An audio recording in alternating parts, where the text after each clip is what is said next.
Bonsoir, bienvenue à vous en direct sur Public Sénat, votre émission pour prendre du recul et aller plus loin ce soir. Ce sont des défis majeurs, la guerre en Syrie, en Irak et les réfugiés. Les deux sont liés bien sûr. Au moment où nous poursuivons nos frappes, le feu vert a été donné par le Parlement. La question des frontières est au cœur du débat. Sur ces sujets, de nombreux invités à notre compagnie tout à l'heure. Le général Dominique Trinquant, le sénateur Jean-Marie Bockel et la spécialiste Mansouria Mokefi. La COP21 sous contrainte pour les ONG et la société civile, l'état d'urgence constitue un coup dur interdisant toute manifestation publique. Alors comment vont-ils se faire entendre et quelles conséquences sur ce rendez-vous international? Débat à suivre. Enfin, mon invité ce soir est écrivain, académicien, ancien ambassadeur. Jean-Christophe Rufin s'exprime pour la première fois depuis les attentats de Paris. Son analyse sur le contexte international est sans concession. Il nous invite à penser au-delà des bombardements. L'entretien tout à l'heure avec Jean-Christophe Rufin. Voilà donc pour le programme. Merci de votre fidélité. N'hésitez pas à réagir via notre hashtag OVPL. Et tout de suite, les repères de l'actualité avec Paul Bouffard.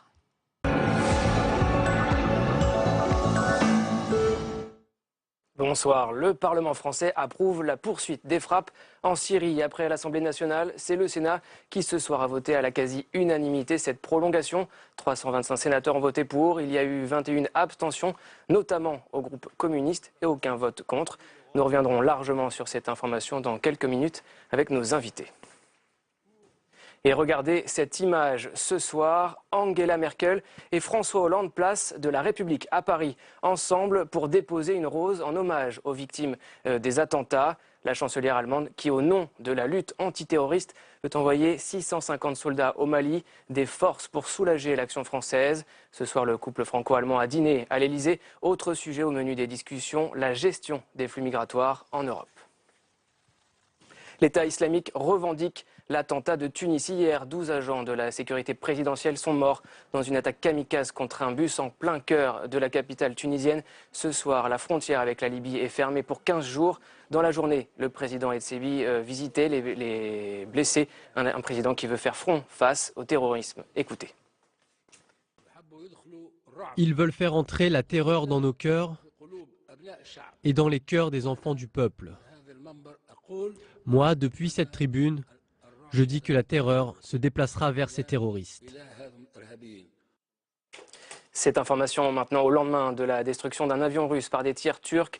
Les tensions semblent redescendre d'un cran. Moscou ne fera pas la guerre à la Turquie, disent les autorités russes. Ankara écarte toute escalade militaire. Les détails avec Julie Hulin.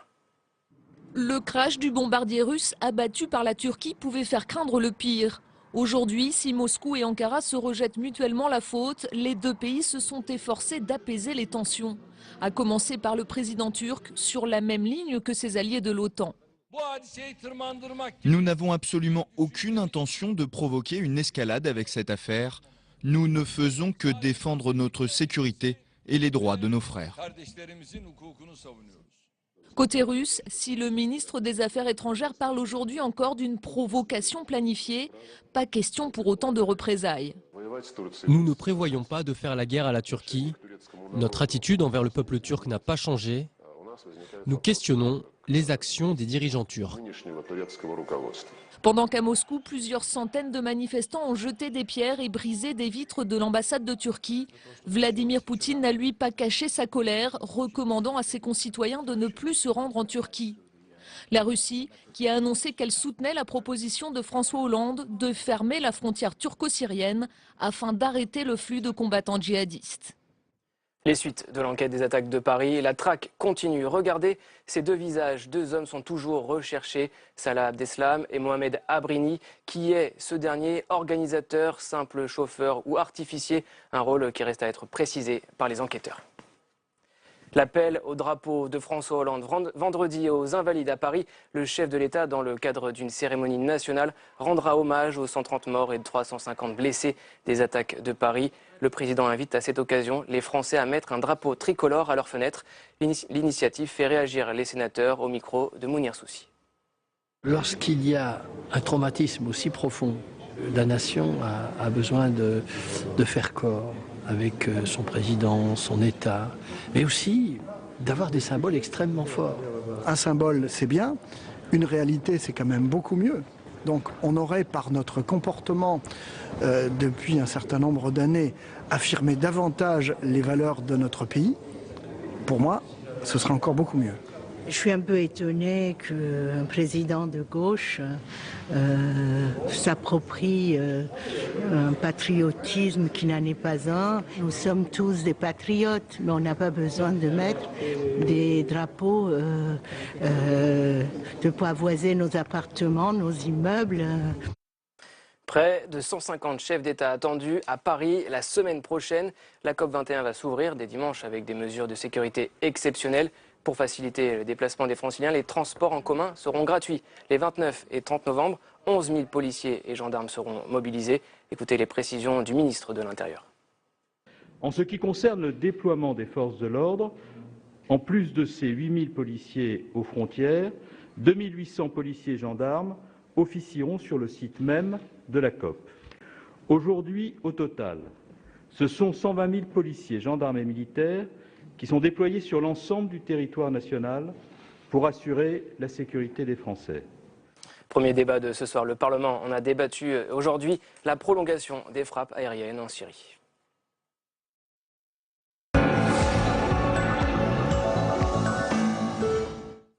Oui, et ce sont deux défis de taille auxquels nous devons faire face. La Syrie et l'Irak, bien sûr, où nous intensifions, nous poursuivons les bombardements contre le groupe État islamique. Le feu vert a été donné par le Parlement, on va largement en parler. Et puis, le défi des frontières et des réfugiés qui est lié. L'Europe en particulier est à un moment de vérité. Jamais le risque de voir voler en éclats sa fragile unité n'a été aussi fort. On va en parler dans quelques instants avec nos invités. Mais d'abord, on va écouter les explications cet après-midi au Sénat de Laurent Fabius qui a présenté la stratégie de la France.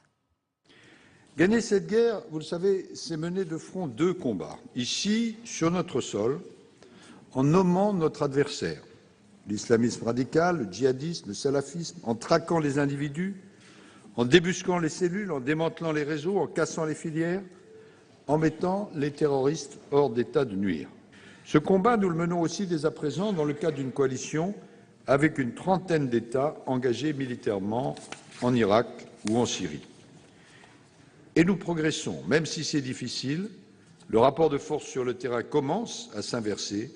Avec l'appui de la coalition, les unités irakiennes et kurdes et l'opposition modérée syrienne ont réussi à endiguer l'expansion territoriale de Daesh. Daesh commence donc à reculer, c'est la preuve qu'il peut être vaincu. Pour cela, nous devons aller plus loin, parce que cette armée terroriste a encore des ressources et parce qu'elle peut encore mener, évidemment, des offensives.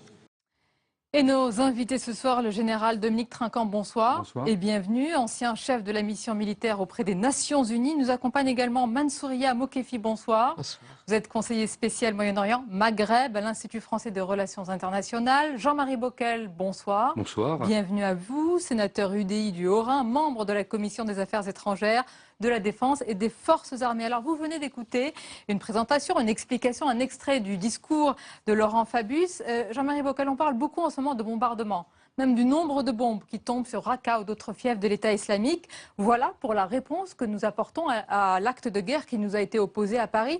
Mais est-ce que vous avez eu l'impression cet après-midi, il y a eu beaucoup d'interventions, notamment celle de l'exécutif, qu'il y a au-delà de ces bombardements une véritable stratégie, pas uniquement militaire? De toute façon, cette stratégie, elle se dessine. Et s'il n'y avait pas une stratégie globale, à la fois militaire, qui a d'ailleurs vocation à évoluer, on n'en restera pas aux frappes aériennes.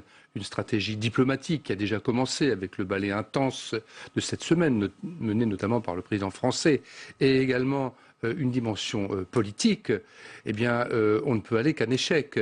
C'est en ayant cette vision d'ensemble, c'est en agissant sur tous ces leviers et en réunissant la coalition la plus large qu'on arrivera à aller progressivement vers la paix. La paix, c'est notre objectif, mais on le sait, et là je crois qu'il ne faut pas mentir à nos concitoyens, ça prendra du temps. En plus, il y a ce qui se passe en Syrie, sur les théâtres extérieurs, il y a aussi bien sûr ce qui se passe chez nous. Et tout est lié. Et c'est la raison pour laquelle j'ai eu le sentiment cet après-midi que les débats, les échanges étaient marqués par une certaine gravité. il n'y a pas eu de propos outranciers, il n'y a pas eu de polémique. Bien sûr, il y a eu un vote unanime avec des abstentions. Ça ne veut pas dire que tout le monde fait la même analyse sur le passé, sur les perspectives, mais tout le monde a conscience qu'on vit un moment grave, important, sur lequel il faut que l'ensemble des éléments qui pourront conduire à la paix et bien sûr à la fin de Daesh doivent converger. Faute de quoi, si on se contente d'un aspect, l'aspect militaire ou simplement l'aspect diplomatique dont on voit bien qu'il est très compliqué, on va à l'échec et on n'a pas le droit d'aller à l'échec. Et on en a tous conscience, d'où la gravité. Dire la vérité à nos concitoyens, c'est très important. Les mots sont importants. Dominique Trinquant, est-ce qu'on peut, comme on le fait depuis quelques jours, on entend ce mot partout, coalition. Est-ce que c'est vraiment le cas? Est-ce que c'est une coalition, on va rentrer dans les détails, ou une coordination pour le moment? Non, alors, bien que mal, d'ailleurs. Coalition, mais vous permettrez dans un premier temps, revenant sur le discours de M. Fabius, de reprendre 2 mots. La guerre est en France. On parle toujours de la France est en guerre, la guerre est en France. Et donc sa première partie concernait la défense de nos citoyens et la défense de la France. Ce qui est quand même la première mission de l'État, hein, de défendre les citoyens et défendre la France. Donc je crois que les mesures qui sont prises sont importantes, dramatiques, mobilisent les citoyens. J'entendais parler en particulier de drapeaux tricolores, etc. À mon sens, on ne devrait pas être obligé de le dire, de le mettre. Ça devrait être un réflexe naturel si les choses avaient été faites depuis assez longtemps dans ce domaine-là. Le deuxième sujet, c'est la France est en guerre. Et là, parlons de la coalition. Il y a 2 coalitions, en fait. Il y a la coalition, si j'ose dire, de l'Est, en Irak, où les Américains viennent au secours d'une armée irakienne qu'ils n'avaient pas bien formée, qui a reflué devant l'État islamique et le Levant. Et puis la coalition mise en place par M. Poutine entre les Russes et l'armée syrienne pour défendre un État qui existe encore. Et je crois que c'est là qu'il faut bien que nous mesurions l'effort considérable qui a été fait par la diplomatie française pour se rapprocher de cette, à son corps défendant, mais de se rapprocher de cette politique-là. À son corps défendant, les À son corps défendant, bien sûr. Pendant des mois, tout le monde attendait. Et puis d'un seul coup, depuis quelques jours, enfin quelques semaines, d'un seul coup, la France dit les négociations sont à Vienne et non plus les anciennes négociations de Genève qui avaient échoué depuis 3 ans. Et ça, c'est la position russe. C'est-à-dire que la position russe est de dire il existe un État en Syrie, il faut absolument éviter que cet État s'écroule, sinon on tombe dans le chaos, et à partir de ce moment-là, on n'est pas capable de diriger. Donc ça, c'est la ligne. Vous êtes en train de nous dire que la Russie, quoi qu'on pense de sa stratégie, elle en a une. Elle en a une, c'est la seule pour l'instant. Alors justement, aujourd'hui, après la résolution qui a été votée la semaine dernière aux Nations Unies, à l'initiative de la France, il faut le rappeler, votée par les Russes, tout le monde doit se porter contre Daesh. Et ça, c'est absolument capital. Mansour Mokefi, ça veut dire que c'est l'heure de vérité. D'ailleurs, c'est le mot qui a été prononcé par le Premier ministre Manuel Valls, l'heure de vérité. Chacun face à sa stratégie, ses objectifs et ses ambiguïtés. De nombreuses ambiguïtés, de nombreuses déchirures aussi. Parce que, pour le moment, c'est vrai, certains objectifs sont clairs.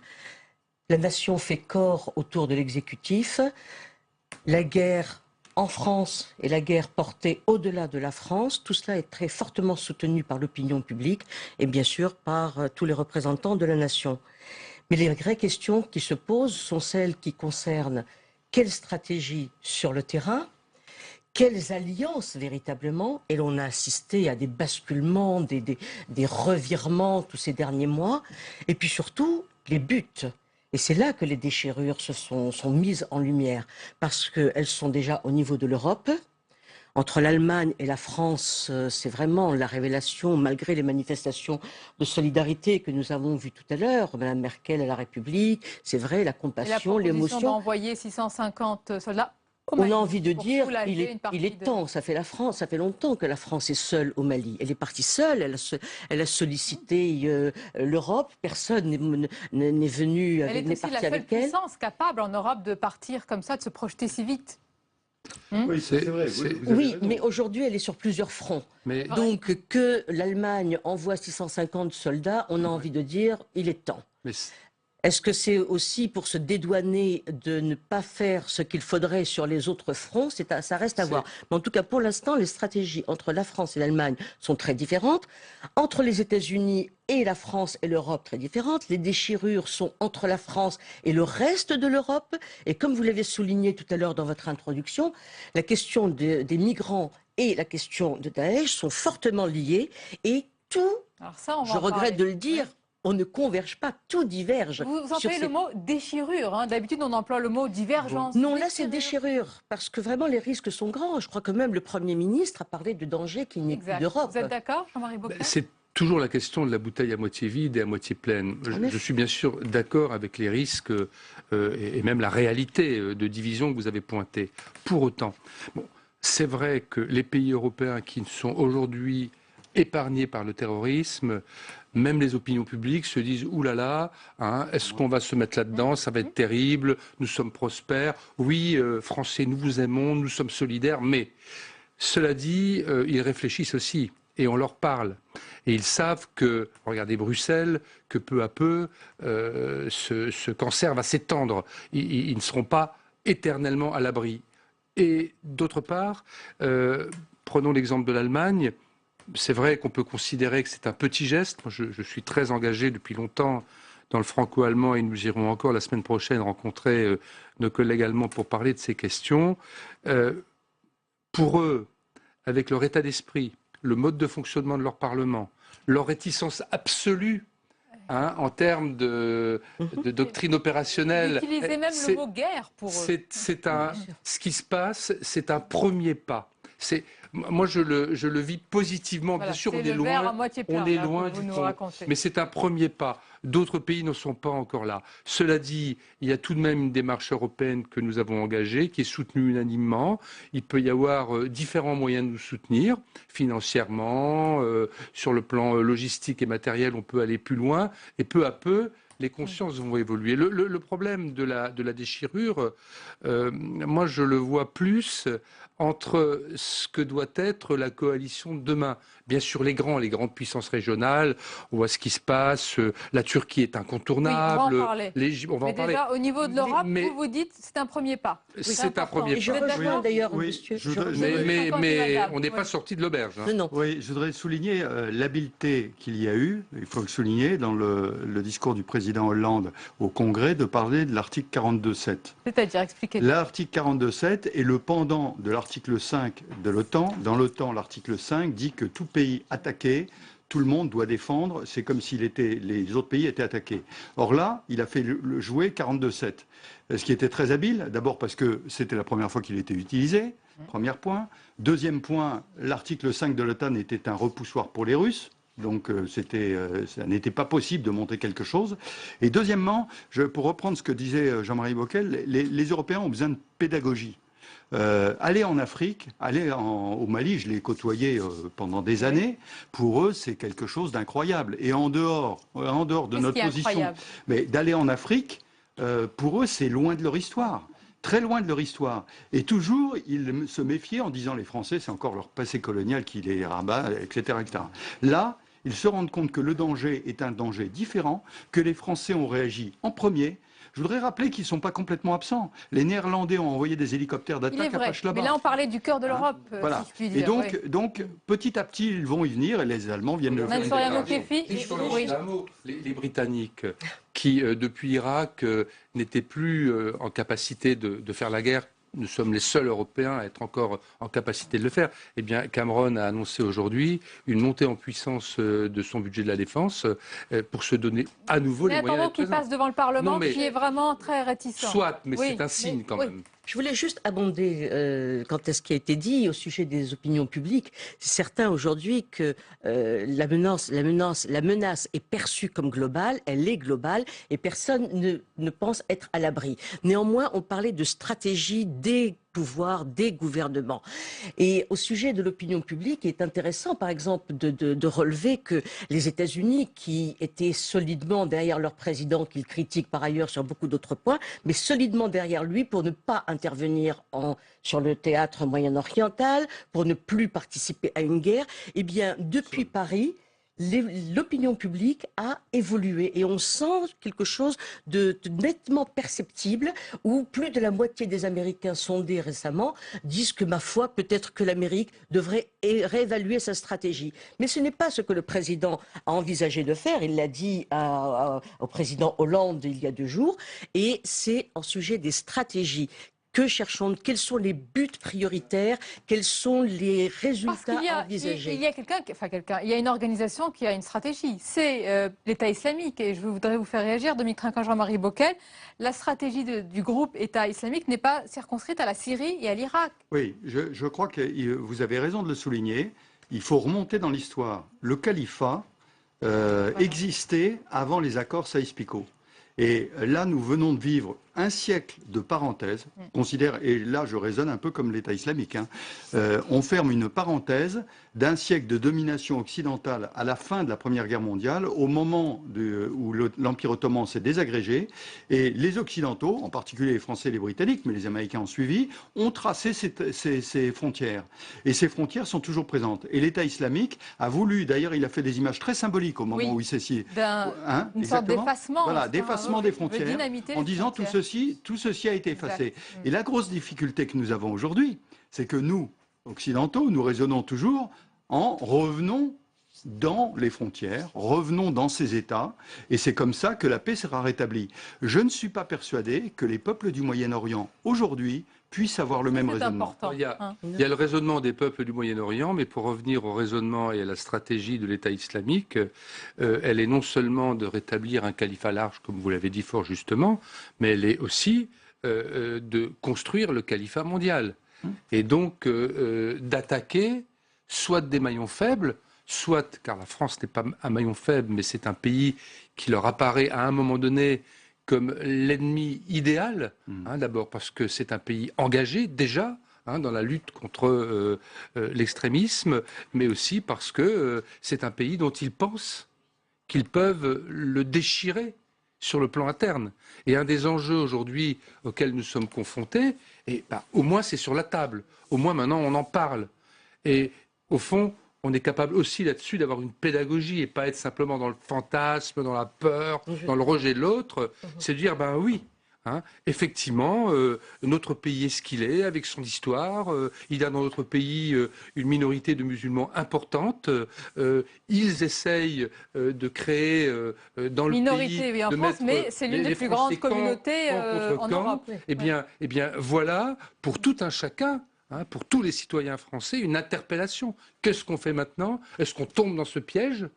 Est-ce qu'on fuit en avant dans une espèce d'angélisme, on ne veut pas voir? Mais je crois que les Français l'ont déjà compris depuis le mois de janvier. Les Français vont plus vite que les responsables politiques. Oui, justement, ce que je vous dis. Ils l'ont compris depuis déjà plusieurs mois. Ils se demandent pourquoi vous tous, tous les responsables, n'ont pas pris à bras-le-corps tout ça. Mais on pourra un jour faire l'analyse de tout ce qu'on aurait pu faire et qu'on n'a pas fait. Mais aujourd'hui, la question, c'est qu'est-ce qu'on fait, comment on fait mieux ensemble, et aussi pour relier cette dimension politique, humaine, sociétale à la dimension, je dirais, stratégique et militaire, eh bien nous avons maintenant un front qui est à la fois extérieur et qui est aussi dans notre pays, et ça suppose de nous organiser aussi dans notre pays. Là-dessus, il y a peut-être aussi des propositions. Le président de la République a fait allusion à Marseille. Juste pour compléter, réagir, rebondir sur ce qui est en train de se passer. Je rejoins un général quand il dit on n'est pas sûr quant aux opinions publiques du Moyen-Orient, ce qu'elles pensent de la stratégie de Daesh. Je dirais simplement que la stratégie de Daesh, elle est non seulement claire, comme vous l'avez dit, mais qu'elle est franchement rendue publique. Il suffit de lire ce qui est dit et tout est clair. Tout est clair et tout est affiché donc avec les priorités. C'est pas simplement les frontières de Saïx-Picot qui sont remises en cause. Elles ont déjà éclaté, celles-là, quand on regarde la carte aujourd'hui. Mais il s'agit aussi du Maghreb. Et vous parliez de maillon faible, monsieur. La Tunisie est le maillon le plus faible. Et pour le califat, c'est aussi remettre en cause ces frontières. Et si la présence de califat, enfin de Daesh est avérée en Libye, ils sont très actifs dans tous les pays de la région, avec le même but. Général, on n'abandonnera jamais la Tunisie. Jean-Marie Bockel, c'est bien, les mots c'est bien, mais les actes, général, il y a quelques semaines, c'était Jean-Yves Le Drian qui avait dit que les côtes libyennes, je crois plus, des centaines de kilomètres étaient déjà occupés par Daesh. Bien sûr. Cette information, ensuite, on l'a plus reprise. Est-ce que c'est le cas? Oui, bien sûr. Non, mais aujourd'hui, en Libye, si vous voulez, sur les côtes et à l'intérieur, hein, il y a des poches un peu partout. C'est absolument totalement incontrôlé. Il y a deux gouvernements, l'un reconnu officiellement, l'autre pas reconnu. C'est absolument très très compliqué. Simplement un mot sur la Tunisie, parce que Jean-Marie Bockel parlait de la position de la France un peu symbolique vis-à-vis de Daesh. Je crois que la Tunisie, toute proportion gardée, est dans la même position. Je rappelle que c'est un pays laïque, qui était certes à majorité musulmane, mais laïque. Or aujourd'hui, c'est un pays laïque qui a la plus grande proportion de djihadistes dans ses citoyens. C'est l'un des plus gros pourvoyeurs. C'est un pays où la société civile est forte. C'est un des pays du Maghreb. Hein, c'est les effets de la première période Bourguiba, c'est pour ça que c'est une cible. Et donc c'est à la fois une cible et un symbole pour nous. Vous posez une question. Juste ça, parce qu'on entend toujours effectivement la Tunisie est un pays laïque. Assurément, elle est sur certaines parties de son territoire. Société civile très active, on l'a vu avec la récompense du prix Nobel de la paix. Mais néanmoins, il faudrait quand même de temps en temps rappeler que la Tunisie est un pays profondément musulman, avec de larges territoires de la République qui ont été complètement abandonnés par l'État et qui ont bâti leur identité sur un seul vecteur, un seul curseur, l'islam. Un islam qui s'est renforcé.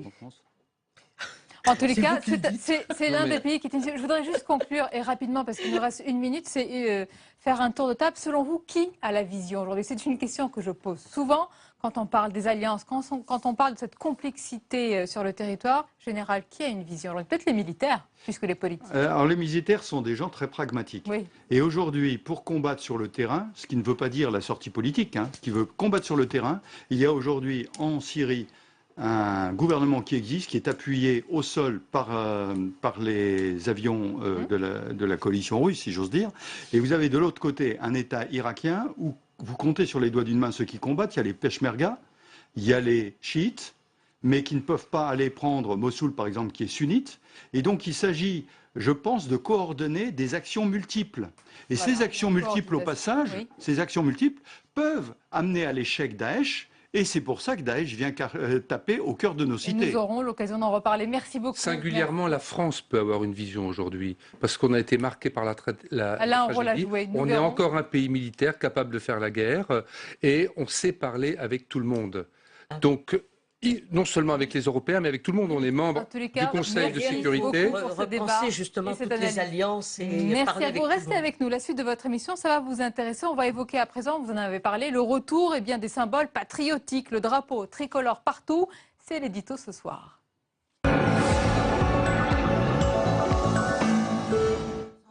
François Hollande appelle tous les Français à afficher un drapeau tricolore à leurs fenêtres et à l'occasion évidemment de l'hommage solennel rendu aux victimes des attentats, ce sera ce vendredi. C'est le retour donc des symboles patriotiques. Bonsoir Jean-Luc Gombaud. Bonsoir Sonia. On imagine qu'il va s'en vendre des drapeaux pour ceux qui n'ont pas sous la main un drapeau tricolore.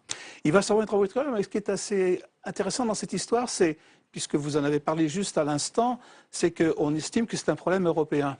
Et pourquoi on demande aux gens de dresser le drapeau tricolore aux fenêtres et non pas le drapeau européen? C'est vraiment la preuve, quelque part, que l'Europe manque de symboles, tout simplement parce que si on appelait à dresser le drapeau européen, qui n'est pas exactement le drapeau européen d'ailleurs, qui est le drapeau des institutions européennes, ce qui n'est pas exactement la même chose, eh bien on pense qu'il y aurait peut-être un bide. C'est-à-dire que les gens sont beaucoup plus attachés à leur drapeau tricolore qu'à leur drapeau européen, alors que tout le monde dit que l'Europe, c'est notre avenir. Et ce manque de symboles que l'on retrouve à travers la question du drapeau, on le retrouve aussi sur des affaires assez vulgaires, qui sont par exemple le billet de banque. Aujourd'hui, on sort le nouveau billet de 20 € présenté par la Banque Centrale Européenne. Nouveau, oui. Et il n'y a pas et on dit que l'Europe n'a pas de visage. Ben oui, elle n'a pas de visage parce qu'elle n'a pas de figure. Quand vous regardez le drapeau, quand vous regardez le billet, vous ne voyez rien qui puisse symboliser quelque chose de concret aux gens. Et c'est-à-dire que l'Europe avait un billet un peu comme le paquet neutre de cigarettes, si vous voulez, quelque part. Alors que quand vous regardez les billets américains, vous avez toute l'histoire américaine, toute l'histoire des États-Unis qui défile devant vous. $1, c'est plus qu'1 $, alors que 1 €, ce n'est que de l'argent. Vous regardez ce défilé, vous avez les Washington, les Jefferson, les Lincoln qui défilent. Alors on aurait pu dire, Nous, pour nos billets de banque, on aurait pu mettre, par exemple, Napoléon. D'accord, mais Napoléon, vous imaginez les Espagnols, on aurait pu mettre Louis XIV, vous imaginez les Néerlandais n'auraient pas du tout été d'accord. On aurait pu mettre à ce moment-là des grands écrivains. Alors on aurait mis par exemple Victor Hugo, mais les Italiens auraient dit, attendez, Dante, c'est quand même pas mal. Alors on aurait pu mettre aussi des figures de grands écrivains consensuels. Par exemple, on aurait pu mettre Goethe sur un billet de 50 €, mais alors 5 € pour Platon. Et, attendez, Non. Platon vaut quand même... Finalement, on n'a rien mis. En fin de compte, on ne peut pas arriver. Cela dit, je vous parlais des États-Unis à l'instant. Les États-Unis sont en train de réviser leur billet de 10 $. Ils veulent supprimer Hamilton, ils veulent mettre une femme. Savoir que mettront-ils une noire ou une blanche? Parce que tout le monde sait quand même que les États-Unis, c'est un pays de race blanche, n'est-ce pas? Oh là, quelle conclusion, Jean-Luc Gaumont, je m'y attendais pas. Quel provocateur. Merci à vous, il est 22h30. Bienvenue si vous nous rejoignez à l'instant sur Public Sénat. Tout de suite, les principales informations de la soirée, c'est avec Paul Bouffard.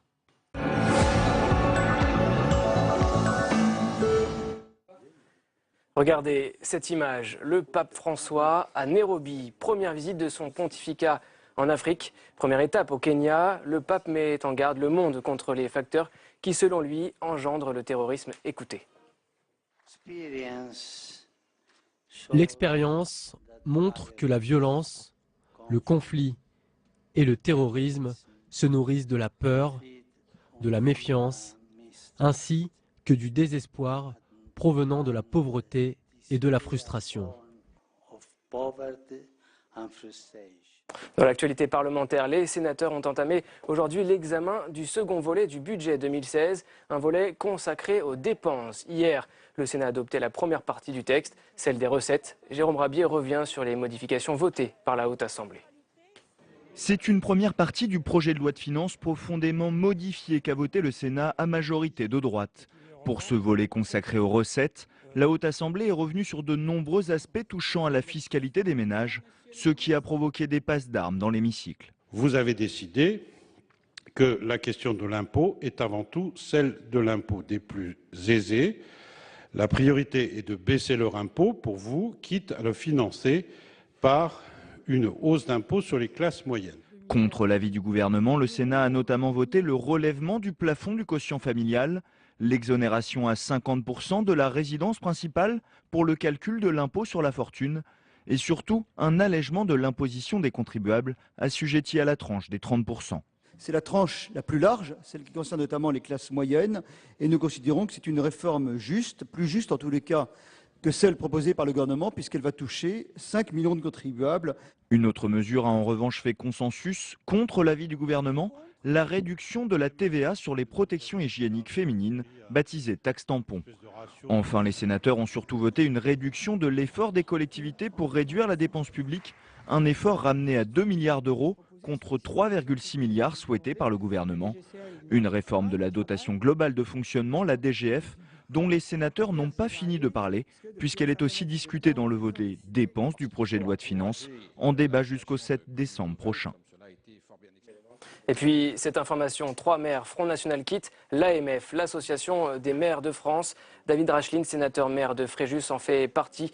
Les élus protestent contre la publication d'un guide sur la laïcité par l'AMF qui prévoit notamment d'interdire les crèches de Noël dans les mairies. Lundi prochain, vous le savez, s'ouvre officiellement la COP21. Près de 150 chefs d'État sont attendus à Paris pour parler climat. Quelle sera la place des ONG dans ce contexte très particulier d'état d'urgence? On en parle, Sonia, avec vos invités.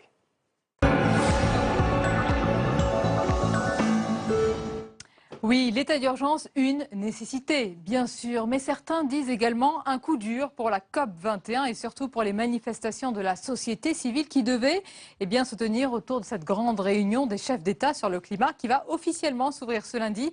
Cela fait longtemps que les associations de défense du climat, les ONG, les collectifs préparaient un rassemblement parisien. Il n'aura pas lieu et plus largement, pourra-t-on quand même entendre différentes voix et prises de position sur le climat compte tenu du contexte actuel? L'analyse et le débat avec nos invités dans quelques instants. Mais d'abord, on va rappeler l'important dispositif de sécurité qui sera mis en place. Les détails avec Géraldine Bavoyot. Ils ne battront pas le pavé parisien pour sauver la planète. Les grandes manifestations qui devaient se dérouler à Paris ce dimanche ont été annulées. Il en sera de même pour décembre, au lendemain de la clôture de la conférence. Des annulations qui remettent en cause les initiatives des ONG, acteurs des négociations. Mais les dispositifs de sécurité autour de la COP21 sont à leur maximum. En ce qui concerne le déploiement des forces de l'ordre, en plus de ces 8000 policiers aux frontières, 2800 policiers et gendarmes officieront sur le site même de la COP. Des mesures de sécurité sans précédent. Quelques 143 chefs d'État et du gouvernement, dont l'Américain Obama et le Chinois Xi Jinping, sont attendus. Le gouvernement n'a pourtant pas interdit tous les événements prévus en marge de la COP21. Le sommet citoyen pour le climat à Montreuil est maintenu. À Paris, les transports en commun seront gratuits ce week-end. Et nos invités ce soir, Jean-Baptiste Poncelet, bonsoir. Bonsoir. Et bienvenue. Vous êtes coordinateur COP21 auprès de l'association France Nature Environnement. Nous accompagne également ce soir Jean-Sébastien Ferjou, bonsoir et bienvenue. Bonsoir. Directeur et cofondateur du site d'information Atlantico.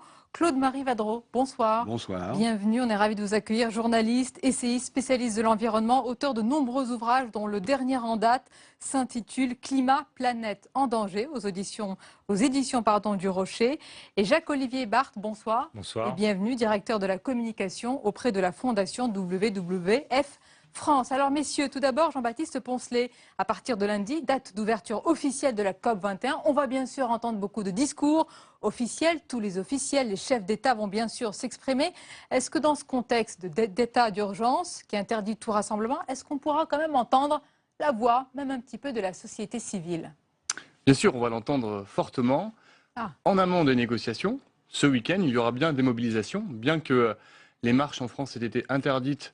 Les ONG ont trouvé des modes alternatifs pour se mobiliser et avec le WWF, Greenpeace et la fondation Nicolas Hulot, nous avons lancé un dispositif digital qui se nomme March for Me, qui permet à des marcheurs empêchés, qui ne pourront pas marcher effectivement, de se mettre en relation avec des marcheurs qui, eux, marcheront bien physiquement dans les 57 villes du monde entier où se tiendront les marches, pour que ces marcheurs physiques puissent marcher symboliquement pour un Français ou une personne qui sera sur le territoire national.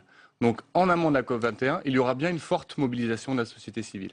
On a bien compris, Jacques-Olivier Barthes, il y a beaucoup, comme on va dire, de créativité, d'originalité pour imaginer d'autres façons de se mobiliser, de témoigner, d'apporter votre contribution.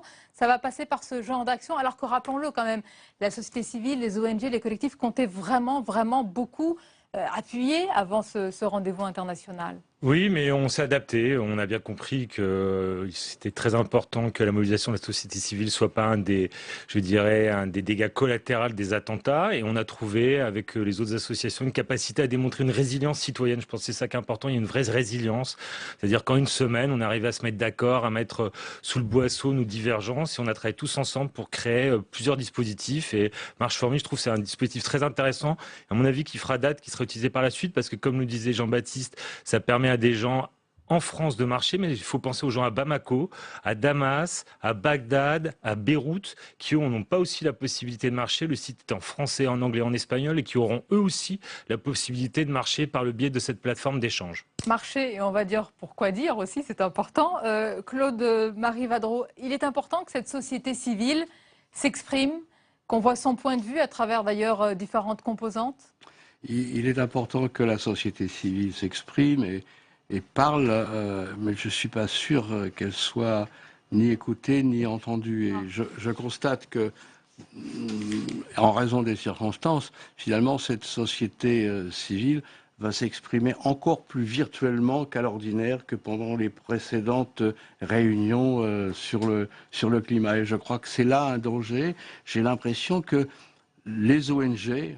Il y en a, je crois, 200 ou 120 dans cette coalition qui appelle à se manifester, non plus à manifester. Je crois qu'ils ont perdu le contact avec la société civile qu'ils sont censés représenter. Je suis très inquiet depuis quelques années puisque je suis les différentes réunions sur le climat dans les pays où elles se déroulent et je trouve qu'il y a une perte de contact avec la réalité, ce qui m'inquiète. Parce que, après tout, la seule chose qui peut faire fléchir un petit peu un gouvernement ou des gouvernements, c'est le poids de la société civile. Et vous y croyez, malgré tout?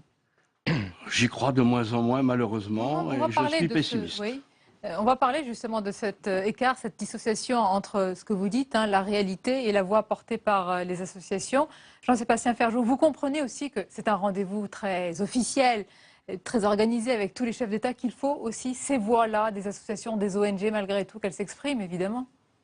Oui, parce qu'il ne s'agit pas que de trouver un moyen de se faire entendre, tout est évidemment dans le message qu'on a envie de porter. Et là, la logique, c'est de dire les gouvernements vont être réunis. L'enjeu, c'est y aura-t-il un accord qui sera sanctionnant, enfin qui sera engageant pour les États qui vont le signer, et qu'ils comprennent qu'il y a des gens qui sont prêts à subir des mesures qui peuvent être considérées comme douloureuses. C'est ça le message que les ONG veulent faire passer.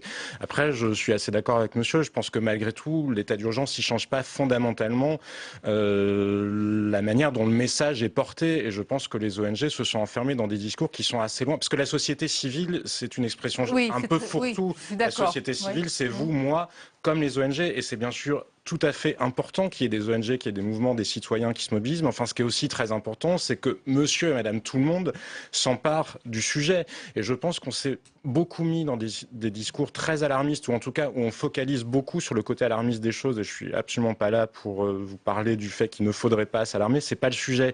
Mais il faut aussi proposer des solutions de sortie. Il faut aussi dire, on n'est pas face à un mur où on peut regarder et se dire, je n'arriverai jamais à le sauter. Pardon, il faut être dans la logique, moi je crois la logique de l'escalier, c'est marche par marche et proposer les marches. Et effectivement, là où je vous rejoins, c'est que je trouve que dans le discours des ONG, on n'est pas tellement dans une logique de marche, mais dans un discours qui est bien souvent culpabilisateur ou alors un peu irréel dans la manière dont ça peut se passer concrètement. Eh bien, réponse aux principaux concernés On se moque beaucoup des diplomates du climat qui se réunissent depuis des années en barrant des virgules et des parenthèses. Et de leur langage.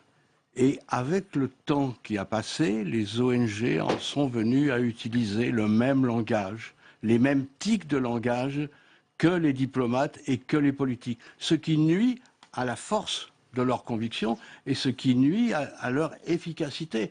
Je leur reproche d'être venus des idiots utiles en quelque sorte, c'est-à-dire d'autres diplomates de la société civile. C'est parce que ce sujet, et je le regrette. Oui, vous le portez depuis des années, on va le rappeler, ça vous concerne au premier chef, c'est pour ça que vous avez ces regrets. Vous entendez, c'est quand même assez, de toute façon, fort. C'est toujours important d'avoir des critiques, il faut les entendre. Alors maintenant, on a déjà discuté de ça avec Claude Marie, j'ai pas du tout la même approche. Donc, mais pourquoi? Dites-nous. Déjà, la structuration des débats sur le climat depuis Rio en 92, donc c'est l'article 16, dit qu'il faut que ce soit en présence de la société civile. Donc j'entends bien ce que vous dites, il faut que tout le monde soit là, mais il faut qu'elle soit organisée. Il faut qu'il y ait une certaine représentativité. Et donc, par conséquent, ces ONG représentent une société organisée. Après, comme vous l'avez très bien dit dès le départ, il n'y aura pas que l'aspect négociation pendant les COP. Les COP, c'est aussi un grand moment où si on démontre que ça avance. Alors, il y a les entreprises, je sais que très souvent elles sont vécues comme le mal absolu, mais là elles vont beaucoup mettre sur la table de progrès, tant en réduction du carbone qu'en propositions concrètes d'innovation. Il y a les villes qui est essentielle, on est au plus près de la quotidienneté de nos concitoyens, il y a les territoires qui vont se mobiliser. Donc pour moi, Paris, à la question est-ce que Paris, ça va être un acte notarié disant voilà, c'est réglé la question du changement climatique, la réponse, on peut déjà la donner, c'est non.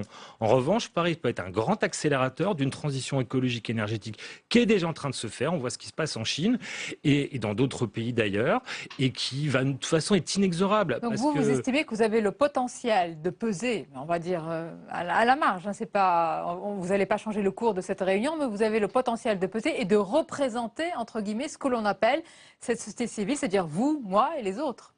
Mais bien sûr, et je vais vous dire, je vais même plus loin. Je pense que cette année, pour cette COP-là, on va avoir un accord et beaucoup plus fort que prévu. Pourquoi? Parce qu'il y a 130 chefs d'État qui viennent. Et dans le climat global de ce qui s'est passé en France, avec le choc, je dirais, l'étourdissement lié aux attentats, même l'Arabie Saoudite, qui en général est très négative sur les affaires, je dirais, d'émissions de gaz à effet de serre, parce que c'est un État pétrolier, je ne les vois pas sortir le petit drapeau en disant c'est pas possible, parce qu'ils seront sous pression de toute façon. Donc je pense qu'on aura un accord. Je ne suis pas sûr qu'il nous permette d'arriver à 2 degrés. Ce qui va être très important, c'est voir la dynamique, la possibilité en 5 ans de réviser les objectifs. Je vais vous laisser parler, Jean-Baptiste Poncelet, mais je reviens sur un point avec Claude Marie Vadreau. Pourquoi, selon vous, il y a ce décalage? Pourquoi il y a cette déconnexion? Ce sont des gens quand même qui portent cette parole et qui ont la conviction sur le climat. Pourquoi est-ce qu'ils ne sont plus en phase? Je ne mets pas en cause leur conviction. Mais bien sûr. Je vais vous donner un exemple. Il se trouve, c'est le privilège de l'âge, que j'ai participé à la première conférence sur l'environnement et la nature en 1972 à Stockholm. En 1972, en Stockholm, les représentants de la société civile qui étaient déjà là discutaient en permanence avec les ministres, avec les chefs d'État. J'ai vu Madame Gandhi s'écharper avec des écologistes dans une réunion. J'ai même vu, puisque Kadhafi à l'époque était écolo, le faire de même. C'est-à-dire qu'il y avait un contact permanent entre la société civile et la société politique. Il y avait des échanges. Il n'y a plus d'échanges. Jamais un ministre ne rencontrera un écologiste pendant une conférence. Et c'est ça qui m'inquiète, cette perte de contact avec le réel, alors que les dangers sont encore plus grands qu'en 1972. Alors, Jean-Baptiste Poncelet. Alors, on a compris depuis quelque temps que la lutte contre les changements climatiques ne se résumera pas à la COP. Il faut qu'il y ait une approche des territoires de tous les acteurs. Les associations, les ONG au quotidien, elles travaillent avec les acteurs des territoires, avec les entreprises, avec les collectivités, avec les syndicats. Un mouvement tel que le nôtre, France Nature Environnement, 3500 associations sur le territoire, ça veut dire qu'au quotidien, nos militants, ils vont travailler avec tous les acteurs, ils portent, ils soutiennent des solutions concrètes pour s'adapter et lutter contre le changement climatique. Donc à ce titre-là, je ne suis pas du tout d'accord avec monsieur.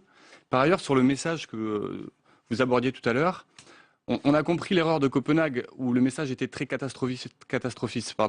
Et là, le message qu'on a voulu adresser depuis 2 ans, c'est bien au contraire, on s'est tourné autour des solutions. Montrer que la lutte contre les changements climatiques... Vous trouvez qu'on l'entend suffisamment, ce discours? Bien, en tout cas, on a essayé on le porte. On a été soutenu par les pouvoirs publics puisqu'on a obtenu le label Grande Cause Nationale cette année via la coalition Climat 21. Et le message qu'on a adressé, c'est si on ne fait rien, personne ne le fera à notre place. Et on montre que les changements climatiques, c'est une opportunité pour mettre en place un modèle plus durable. Est-ce que parce que cette COP aussi, on ne va pas se mentir, et c'est le cas en France comme dans d'autres pays, c'est un enjeu très politique, est-ce que c'est cet enjeu politique, parfois même politicien interne, qui peut écraser le rôle, l'influence, la parole de la société civile? Ou non, vous n'y voyez pas de lien? Mais si, il y a un lien bien sûr, parce que c'est aussi une construction, on l'a vu dans le quinquennat de François Hollande, bien sûr qu'il y a tout un récit politique qui se fait autour de la COP. Après, on peut voir le verre à moitié plein ou à moitié vide. Et effectivement, comme le disait monsieur, malgré tout, ça a changé l'esprit par rapport à Copenhague. Après, si je me prends comme baromètre moyen de ce qu'un auditeur qui sent s'en préoccuper totalement, mais quand même en n'étant pas absolument indifférent non plus, entend, il faut un peu aller chercher l'information. Alors que oui, précisément, vous avez raison, il faut le dire, il y a quand même de l'espoir. Il y a de l'espoir parce que là, les entreprises vont être présentes, elles vont être beaucoup plus présentes. Enfin, d'autres acteurs sont présents et il faut le rappeler, il y a aussi des motifs d'espérer parce que quand on regarde le coût du photovoltaïque ou de l'éolien par rapport à 2009, il a diminué de 80% dans un cas, de 60% dans l'autre. Il y a des mesures intéressantes et effectivement, il faut porter plus fort ce message, mais malheureusement, je pense que vous avez un passif, une longue histoire et je vous parle pas de vous ici présents ce soir, mais le discours écologiste s'est beaucoup enfermé dans un discours culpabilisateur et beaucoup dans un discours qui avait à voir avec la décroissance et qui était un point de vue quasiment spirituel finalement. Là où dans la réalité, on voit bien que ce qui a toujours permis de lutter, les pays qui font le plus en matière de lutte contre l'environnement sont souvent les pays les plus riches. Parce que tout simplement, c'est quand on est riche qu'on peut commencer à s'en soucier. Et effectivement, il y a un nouvel esprit qui est en train d'apparaître, mais il n'est pas encore tout à fait présent dans ce qu'on en entend dans le brouhaha médiatique. Rappelons le contexte, Claude-Marie Vadreau, tout cela intervient dans le contexte qu'on connaît. Quand on interroge les Français sur leurs préoccupations principales, vous le savez, sécurité, sécurité, sécurité. Ils sont d'ailleurs prêts à céder, j'allais dire, ou en tous les cas à peut-être mettre de côté un peu leurs libertés individuelles par rapport à plus de sécurité. Est-ce que l'urgence climatique, en tous les cas, ce sujet-là peut passer, selon vous, derrière un petit peu cette inquiétude qui est légitime, qui est partagée par tous les citoyens? Non, je crois que l'urgence climatique est remise à une date ultérieure, alors que, pour parodier un slogan connu, le dérèglement climatique, c'est maintenant. C'est pas demain. C'est pas dans 10 ans, c'est pas dans 20 ans, c'est maintenant. Les gens ne maintenant. sont pas forcément monomaniaques non plus. C'est pas parce qu'on se préoccupe de sa sécurité, bien sûr, que personne ne va répondre à un sondage. Est-ce que vous vous préoccupez de votre sécurité? Non, ce serait assez étrange, mais on peut aussi se préoccuper de différentes choses en même temps. Et à l'inverse, on peut aussi considérer que justement, il y a un climat qui est très anxiogène et que peut-être justement, si on arrive à porter un discours un peu plus positif, il y a une audience pour ça aussi, parce qu'on a désespérément besoin de croire que demain peut être meilleur qu'aujourd'hui. Nous, on avait fait un sondage au mois de novembre avec l'IFOP et la question du changement climatique, elle était déjà traitée dans une matrice de sécurité. C'est-à-dire que les gens ont totalement intégré le changement climatique et les dérèglements qu'il va apporter en migration, en phénomènes climatiques extrêmes, comme je dirais, un stress de plus au niveau sécuritaire. En particulier pour la France, qui est un pays qui, naturellement, depuis 30 ans, on voit dans les études d'opinion, a plutôt un rapport compliqué à sa sécurité. Donc je pense que là-dessus, on se trompe. C'est-à-dire que les gens ont vraiment intégré que le changement climatique va être un multiplicateur de crise et qui va les impacter directement. Il y a une vraie demande de protection, d'ailleurs, de l'État. N'oublions pas, d'ailleurs, on fera tout à l'heure, on va en parler, le lien entre climat et réfugiés. C'est très important et donc ça rentre dans ce contexte-là. Oui, après, il faut aussi regarder la réalité actuelle. Enfin, il y a 40 millions de morts chaque année à cause de ce qu'on appelle le dirty cooking, justement des combustibles qui vous empoisonnent chez vous parce que vous habitez dans une maison. Enfin, voilà, donc on est déjà dans une situation... Enfin, encore une fois, on est en train de s'enfermer dans un discours très catastrophiste. De toute façon, les flux migratoires, ils sont ce qu'ils sont. Mais regardons ce qu'on peut faire, parce que précisément, on est en train de pouvoir faire des choses. Mais vous qui travaillez, Claude-Marie Vadron, vous, si vous deviez aujourd'hui, justement, face à un responsable, puisque vous parlez des pouvoirs publics, face à un responsable, quel discours vous tiendriez aujourd'hui? Si vous deviez prendre la parole lors de la COP21 face à tout ce parterre de chefs d'État? Je dirais, ne nous préoccupons pas encore des solutions. Examinons, c'est ce que j'ai voulu faire dans ce livre, examinons ce qui se passe pour comprendre à quel point il est urgent d'agir. Et peut-être qu'un jour, et je ne suis pas un admirateur fervent de Madame Ségolène Royal, mais elle a dit une chose très juste il y a quelques mois, elle a dit il faudrait peut-être cesser de confier l'avenir du climat à des fonctionnaires des Nations Unies. C'était pas bête comme idée. Peut-être qu'il faudrait laisser les scientifiques prendre des décisions. Le GIEC, le groupement qui est chargé de faire des prévisions, ou tout au moins d'essayer de voir comment ça va évoluer. De lui donner tout le pouvoir. De lui donner un grand pouvoir, voilà, non contrôlé par le politique. Partager le pouvoir, parce que c'est de là que viennent nos préoccupations. C'est de ce qu'ils nous ont annoncé depuis qu'ils existent. Oui, mais Jean-Baptiste Poncet va vous dire que lui, dans cette association, il se bat depuis des années également. Pourquoi la priorité serait donnée aux scientifiques? Ils détiennent le secret, la potion magique pour parler à tout le monde et convaincre la population? Si c'est à moi de répondre, je dirais que oui, je pense que je leur fais confiance globalement. Enfin, la démocratie, c'est pas ça non plus. La démocratie, c'est quand même vous, moi, qui votons à la fin de la journée. Donc, voilà avec pourquoi un vote nous avons qui peut des être canalisé par des ONG je vais laisser la parole à par différents ambassadeurs, mais on peut pas rentrer dans une logique de dire, bah, tiens, prenons des experts, parce que de toute façon, le monde de demain, il va être extrêmement complexe en matière de génétique, d'enjeux scientifiques divers, et puis on renonce à toute démocratie. Non, il faut surtout pas porter ce discours-là. C'est ce que j'ai dit. Non, je pense qu'il est important que toutes les forces vives de la nation puissent s'exprimer. C'est la diversité qui nous permettra de trouver les bonnes solutions. À côté des acteurs étatiques, à côté des scientifiques, il est important que les ONG, les associations, les citoyens puissent s'exprimer. C'est ça aussi la démocratie. On a notre place et notre rôle à jouer dans tout ce dialogue environnemental. Jacques-Olivier Barthe, est-ce que le public, d'une manière générale, fait le lien entre ces différents sujets complexes? Le changement climatique, l'urgence climatique et les réfugiés, les migrants. C'est un sujet sensible, l'a répété François Hollande aux côtés d'Angela Merkel. Est-ce qu'on voit ce lien? Est-ce qu'on voit qu'il y a une urgence climatique sur ce dossier-là? Il est clair que pour l'instant, les gens ne font pas un lien direct entre les migrations et la dégradation. Et pourtant, les migrants climatiques vont être de plus en plus nombreux. Ils vont être de plus en plus nombreux. C'est clair qu'à 4 degrés, par exemple, ou 3 degrés, sur l'Afrique subsaharienne, c'est moins 40% de productivité au niveau agricole. Donc là, ça va être très compliqué. Ça veut dire que vous avez en gros la température de Nouakchott pour Marseille. Donc je vous laisse imaginer la température de Nouakchott.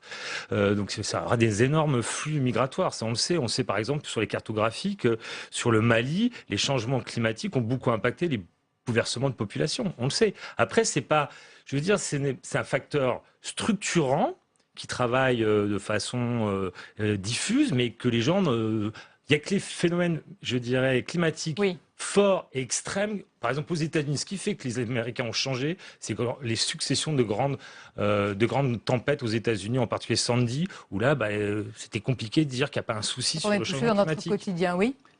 C'est pour ça qu'on retrouve aujourd'hui dans les négociations cette question des financements, qui est un des enjeux très très forts. Comment on exprime cette solidarité envers les pays du Sud, qui sont aujourd'hui les plus impactés? Comment on les aide, nous, pays du Nord, pays riches, à s'adapter aux effets des changements climatiques? Alors, oui. Juste sur les changements climatiques et les réfugiés, il y a des réfugiés déjà en France. Par exemple, je vous donne un cas très concret. Les gens qui sont sur le trait de côte en Aquitaine, il y a des gens qui actuellement doivent quitter leur maison qu'ils ont achetée une dizaine d'années parce qu'ils savent que la maison, d'ici 2-3 ans, elle sera submergée. Donc les changements climatiques et les réfugiés, c'est pas qu'à l'extérieur du pays, c'est hélas dans notre pays. Oui, je vais vous poser une question à vous tous en guise de À Soulac, conclusion. il y a un immeuble qui a dû être évacué par ordre préfectoral. Il y avait 64 appartements dedans. Il a été construit il y a 40 ans à 220 mètres de la mer. Il est maintenant à 10 mètres et il est en danger de s'effondrer. Voilà une conséquence directe et concrète. Tout à l'heure, dans le premier débat que nous avons eu dans cette émission, il était question de Syrie et d'Irak. Et j'ai posé la question de savoir qui a une vision sur ces problèmes complexes. Pour ce débat, ce soir, je vous pose la même question. Sur cette urgence climatique, et là je parle des chefs d'État, qui selon vous est le plus pertinent? Qui a les mots justes? Qui peut mobiliser? Qui peut, par exemple, citer comme la phrase de Jacques Chirac, on regarde d'ailleurs La Maison brûle, etc. Mais qui peut être un petit peu un révélateur, selon vous? Je n'en vois pas. Tout est dit. Y compris le nôtre. Que la question climatique soit un objet politique, je n'y vois pas d'inconvénient, mais je ne pense pas qu'il existe pour l'instant, sauf peut-être en Norvège, un Premier ministre qui est convaincu qu'il y a une urgence. Peut-être le pape, François. Il en a parlé. Enfin, des prières ne suffisent pas à changer le climat. Vous êtes dur avec lui. Jean-Baptiste Poncet, même question. C'est compliqué. Aujourd'hui, dans les négociations, on se rend compte que les pays les plus affectés sont les plus proactifs, évidemment. Donc je pense qu'il faut savoir leur tendre la main et qu'on prenne nos responsabilités. Jacques-Olivier Bas. Moi, je vois beaucoup de choses très intéressantes du côté de la Chine, qui est un acteur essentiel, qui est très impacté par le changement climatique directement et qui va être un des premiers producteurs d'énergie renouvelable dans le monde et qui est actuellement en phase d'accélération sur ces questions-là. Jean-Sébastien Ferjou, même question. Je n'ai pas de personnalité politique qui se détache plus qu'une autre, mais je vois des personnalités comme Bill Gates ou Elon Musk dans un autre registre qui travaillent sur les batteries parce que c'est par ça qu'on en sortira. Notre problème majeur, c'est le stockage de l'électricité. Là, vous me donnez des exemples en dehors des politiques. Oui, mais c'est malgré tout ça qui est majeur parce que le jour où on saura stocker l'électricité, on aura beaucoup progressé sur l'ensemble des sujets dont on vient de discuter. C'est un défi majeur de demain. Merci beaucoup en tous les cas, messieurs. Merci pour cette analyse et ce débat. La suite de votre émission, et c'est l'heure à présent bien d'une parenthèse, elle est un peu décalée avec le rendez-vous que vous connaissez, le micro trop tard. Alex Darmon est allé interroger les responsables politiques justement sur l'éventualité d'un gouvernement d'union nationale. On en a beaucoup parlé, regardez ce que ça donne. Je ne sais pas s'il y aura un gouvernement d'union nationale, en tout cas avec les journalistes on fait tout ce bloc là. C'est l'union jour nationale, tout simplement. C'est bon ? Aujourd'hui, le micro-trottoir revient sur un sondage qui a été publié quelques jours après les dramatiques attentats. 77% des Français souhaitent un gouvernement d'union nationale. Alors bon, c'est bien, mais qu'en pensent les politiques, les premiers concernés? Venez, on va leur demander. Ça va, vous allez bien? Et vous, ça va? Ça va, ça va. On se remet doucement quoi. Oui. Voilà. Vous avez vu ce sondage hier qui est tombé, 77% des Français veulent un gouvernement d'union nationale. Si l'union nationale c'est pour agir, bien sûr les Français ont raison. L'union nationale c'est un très bon mot. C'est une fausse bonne idée. C'est pas dans la culture de notre système de la Ve République et je le regrette. Ça me paraît honnêtement une utopie, même aujourd'hui. Si l'union nationale c'est pour mettre la poussière sous le tapis et faire semblant d'agir, mais pas traiter les causes des problèmes, on a déjà connu au mois de janvier. Après, on ne doit jamais galvauder ses valeurs ou les mettre de côté. Plus on gommera les divergences et plus on les incitera à aller chercher une alternative du côté du Front National. Vous verriez dans un gouvernement de Manuel Valls, vous ? Mais moi je me verrai partout, je peux faire du bien à mon pays. Et l'union nationale, ça peut être que sur un programme très précis et pour une courte durée. Quel poste vous viseriez, vous, en tant que ministre, si vous étiez ministre demain ? Douanier. Vous montez dans une voiture à plusieurs. Il faut savoir dans quelle direction vous allez aller. Et qui conduit. Et qui conduit. L'Union nationale, ça ne peut pas être Hollande et Valls se décident et l'opposition se tait. Quand on a un Manuel Valls, on n'a pas besoin de Nicolas Sarkozy. Ah, il y en a d'autres qui disent l'inverse. Ça m'étonne pas. Le cœur du problème, c'est bien sûr l'unité nationale. Si demain, l'intérêt de la France, c'est qu'on vote un texte présenté par le Parti Socialiste, on le vote. Tada. À l'Assemblée, ils sont un peu timides, ils sont pas très optimistes. Je pense qu'au Sénat, ça va être autre chose. Union nationale. C'est la lutte finale. Un gouvernement d'union nationale, très bien, mais sur quel programme? Pour faire quoi? Faire de la politique au XXIe siècle, c'est ne sur rien s'interdire. On m'a dit que les députés avaient une moyenne d'âge assez jeune, donc ils devraient avoir une vision moderne des choses, pas dogmatique ou d'apparatchik. Le gouvernement d'union, je ne dis pas que je n'y aspire pas, je dis que je n'y crois pas. Plus qu'un gouvernement d'union nationale, on attend d'avoir des mesures claires. Les critiques systématiques venant soit des chefs de parti, soit de leurs lieutenants par ailleurs, montrent que derrière il y a des arrière-pensées. On a encore suffisamment de différences pour faire partie d'un gouvernement commun. Nicolas Sarkozy, Premier ministre. Est-ce que M. Carvounas pourrait être ministre du gouvernement de M. Sarkozy? Non. Non, parce que Nicolas Sarkozy, c'est vraiment pas ma tasse de thé. D'abord vous regardez le ravioli, après vous mettez la boîte. Ah bon? Ben oui. C'est pas cette expression. Mais si, c'est ce qui est important, c'est ce qu'il y a dans la boite. Je suis d'accord avec vous, mais peut-être que ce qu'il y a dans la boîte, on peut construire tous ensemble. On peut peut-être faire le ravioli tous ensemble. Ça c'est pas une mauvaise idée. Ouais. C'est astucieux. Et il est presque 23h, l'heure de retrouver bien sûr Paul Bouffard pour les repères de l'actualité.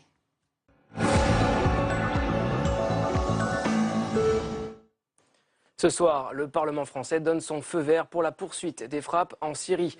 L'Assemblée nationale cet après-midi et le Sénat ce soir ont voté à la quasi-unanimité cette prolongation. 325 sénateurs ont voté pour, 21 abstentions, notamment au groupe communiste. Écoutez ces quelques orateurs, c'était tout à l'heure dans l'hémicycle du Sénat. À la différence de mon groupe, j'avais exprimé, voici quelques mois, des réticences à l'égard de la décision que nous avions prise d'intervenir en Irak, puis en septembre dernier en Syrie. Et comme l'ensemble de mon groupe, je considère aujourd'hui que face à l'agression auquel notre pays doit faire face, par sa violence, par son ampleur, nous avons le devoir de porter le fer là où se trouvent ceux qui nous ont agressés, là où, justement, comme le disait le président de la République, ils ne sont pas hors d'atteinte. L'usage de la force militaire ne peut être qu'un dernier recours, soumis aux règles de la légalité internationale et toujours au service d'une solution politique avec pour objectif l'établissement d'une paix durable. C'est pourquoi, dans ces circonstances, le groupe communiste, républicain et citoyen émettra une abstention. Nous avons une chance unique de nous retrouver. On pourra toujours s'affronter sur des solutions aux crises économiques, à l'emploi, à la protection de la vieillesse ou de la maladie. Mais sur une affaire qui concerne des valeurs partagées et sur l'image de notre pays dans le monde. Allez, rassurons le monde, la France est unie à condition que tous apportions notre petite contribution au respect mutuel d'un travail collectif. Et puis François Hollande lance un appel au drapeau. Il souhaite que chaque citoyen place un drapeau tricolore à sa fenêtre lors de l'hommage national. Vendredi, aux Invalides à Paris, le chef de l'État saluera la mémoire des 130 morts et 350 blessés des attaques de Paris. Autre titre, ce soir, Angela Merkel qui promet d'agir vite contre le terrorisme pour répondre à la demande de François Hollande, la chancelière allemande qui va envoyer 650 soldats au Mali pour soulager l'action militaire française. Plus tôt dans la soirée, le chef de l'État et la chancelière étaient place de la République à Paris pour rendre hommage aux victimes des attentats. La gestion des flux migratoires était également au programme des discussions du couple franco-allemand. Au lendemain de la destruction d'un avion russe par des tirs turcs, les tensions semblent redescendre d'un cran entre les deux pays. Julie Hulin fait le point sur ce dossier. Le crash du bombardier russe abattu par la Turquie pouvait faire craindre le pire. Aujourd'hui, si Moscou et Ankara se rejettent mutuellement la faute, les deux pays se sont efforcés d'apaiser les tensions. À commencer par le président turc, sur la même ligne que ses alliés de l'OTAN. Nous n'avons absolument aucune intention de provoquer une escalade avec cette affaire. Nous ne faisons que défendre notre sécurité et les droits de nos frères. Côté russe, si le ministre des Affaires étrangères parle aujourd'hui encore d'une provocation planifiée, pas question pour autant de représailles. Nous ne prévoyons pas de faire la guerre à la Turquie. Notre attitude envers le peuple turc n'a pas changé. Nous questionnons les actions des dirigeants turcs. Pendant qu'à Moscou, plusieurs centaines de manifestants ont jeté des pierres et brisé des vitres de l'ambassade de Turquie, Vladimir Poutine n'a lui pas caché sa colère, recommandant à ses concitoyens de ne plus se rendre en Turquie. La Russie, qui a annoncé qu'elle soutenait la proposition de François Hollande de fermer la frontière turco-syrienne afin d'arrêter le flux de combattants djihadistes. En Tunisie, au lendemain de l'attentat qui a frappé la capitale, Daesh a revendiqué l'attaque. 12 agents de la sécurité présidentielle sont morts dans l'explosion de la ceinture piégée d'un kamikaze contre un bus. Ce soir, la frontière avec la Libye est fermée pour 15 jours. Dans la journée, le président Essebsi visitait les blessés, un président qui veut faire front face au terrorisme. Écoutez-le. Ils veulent faire entrer la terreur dans nos cœurs et dans les cœurs des enfants du peuple. Moi, depuis cette tribune, je dis que la terreur se déplacera vers ces terroristes. Dans l'actualité parlementaire, les sénateurs ont entamé aujourd'hui l'examen du second volet du budget 2016, un volet consacré aux dépenses. Hier, le Sénat a adopté la première partie du texte, celle des recettes. Jérôme Rabier revient sur les modifications votées par la Haute Assemblée. C'est une première partie du projet de loi de finances profondément modifié qu'a voté le Sénat à majorité de droite. Pour ce volet consacré aux recettes, la Haute Assemblée est revenue sur de nombreux aspects touchant à la fiscalité des ménages, ce qui a provoqué des passes d'armes dans l'hémicycle. Vous avez décidé que la question de l'impôt est avant tout celle de l'impôt des plus aisés. La priorité est de baisser leur impôt pour vous, quitte à le financer par une hausse d'impôt sur les classes moyennes. Contre l'avis du gouvernement, le Sénat a notamment voté le relèvement du plafond du quotient familial, l'exonération à 50% de la résidence principale pour le calcul de l'impôt sur la fortune et surtout un allègement de l'imposition des contribuables assujettis à la tranche des 30%. C'est la tranche la plus large, celle qui concerne notamment les classes moyennes, et nous considérons que c'est une réforme juste, plus juste en tous les cas que celle proposée par le gouvernement, puisqu'elle va toucher 5 millions de contribuables.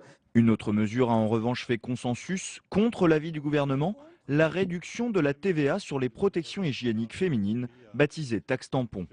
Enfin, les sénateurs ont surtout voté une réduction de l'effort des collectivités pour réduire la dépense publique, un effort ramené à 2 milliards d'euros contre 3,6 milliards souhaités par le gouvernement. Une réforme de la dotation globale de fonctionnement, la DGF, dont les sénateurs n'ont pas fini de parler, puisqu'elle est aussi discutée dans le volet dépenses du projet de loi de finances, en débat jusqu'au 7 décembre prochain. Tout de suite, on passe à la revue de presse.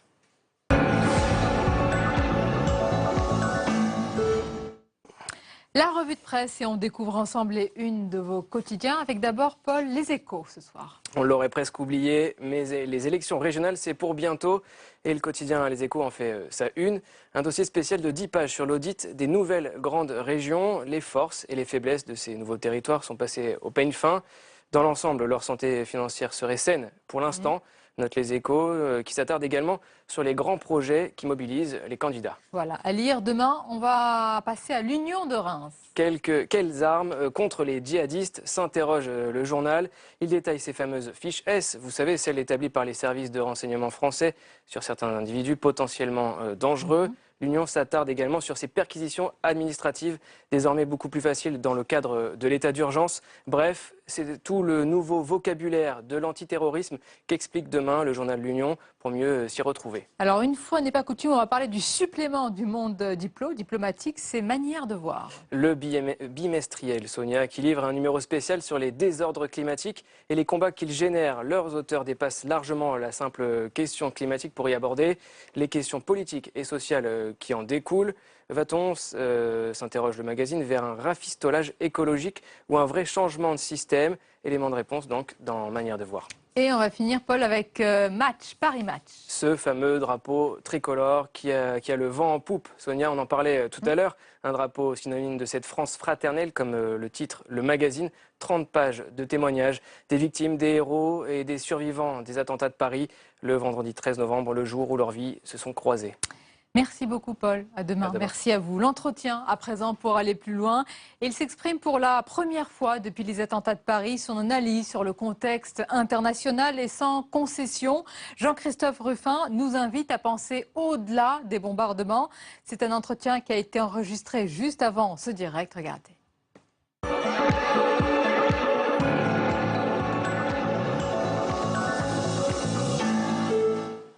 Mon invité ce soir est écrivain, membre de l'Académie française, ancien ambassadeur au Sénégal, auteur de nombreux ouvrages, romans, dont le dernier en date s'intitule Checkpoint aux éditions Gallimard. Jean-Christophe Rufin, bonsoir. Bonsoir. Et bienvenue, je vous remercie d'avoir accepté notre invitation. Vous ne vous êtes pas exprimé, ou très peu, depuis les attentats du 13 novembre. Alors depuis cette terrible date, Jean-Christophe Rufin, le terrorisme continue de frapper. C'est le cas aussi en Tunisie. Est-ce qu'on peut parler d'un terrorisme de masse, d'un djihadisme global ?